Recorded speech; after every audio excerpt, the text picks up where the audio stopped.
भगवान ही भक्ति की पुकार बनते हैं। भगवान पुकारते नहीं, भगवान ही भक्ति की पुकार बनते हैं। भक्त के हृदय में जो भगवान के प्रति भाव आता है वो भगवान ही बनते हैं। भक्त प्यार क्या कर सकता है? भगवान का प्यार ही भक्त का प्यार बनता है। भगवान की करुणा ही भक्त का हृदय बन जाती है। भगवान की प्रेरणा से ही वो यंत्रवत चेष्टा करता है। वो जब पुकारता है हा कृष्ण हा राधा, तो सही मानो हृदय में वो बैठ कर के पुकार रहे हैं, वही पुकार रहे हैं, वही भाव दे रहे हैं, वही करुणा कर रहे हैं।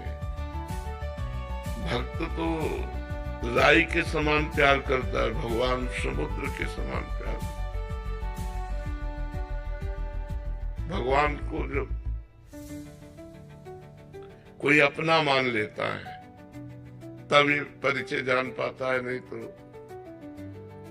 माया का ऐसा मलिन प्रभाव है कि शरीर संबंधी रिश्ते नाते ये सब प्रिय लगते हैं और भगवान पराये लगते हैं। और जब भगवान का भजन किया जाता है, भगवान की कृपा से शुद्ध ज्ञान होता है, फिर भगवान से जब प्रेम होता है तब हृदय की दशा बदल जाती है। वो भगवान ही उसके अंदर पुकार बनते हैं। आप एक बार कृष्ण बोलेंगे तो 1000 बार आपका चिंतन करेंगे। उनके जैसा प्रेमी है कौन? रीति की रीति रंगीलो ही जाने। आप विचार करके देखो, भक्तों के चरण चाप रहे।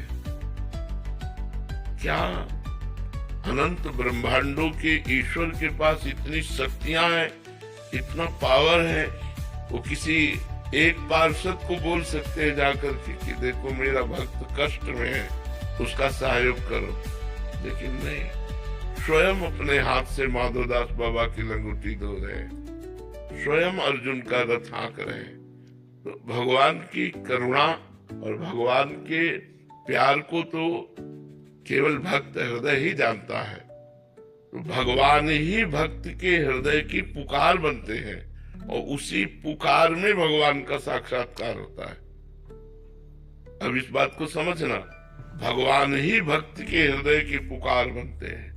वो करुणा, वो आर्त भाव भगवान ही देते हैं और उसी पुकार में भगवान का साक्षात्कार होता है। तो भक्त और भगवान अभिन्न है। तस्मित् जने भेदा अभावात्। भगवान और भक्त के बीच में भेद नहीं रहता। अगर बोल रहा है राधा, तो श्री जी उसके हृदय में ही बैठे उसे प्यार कर रहे हैं।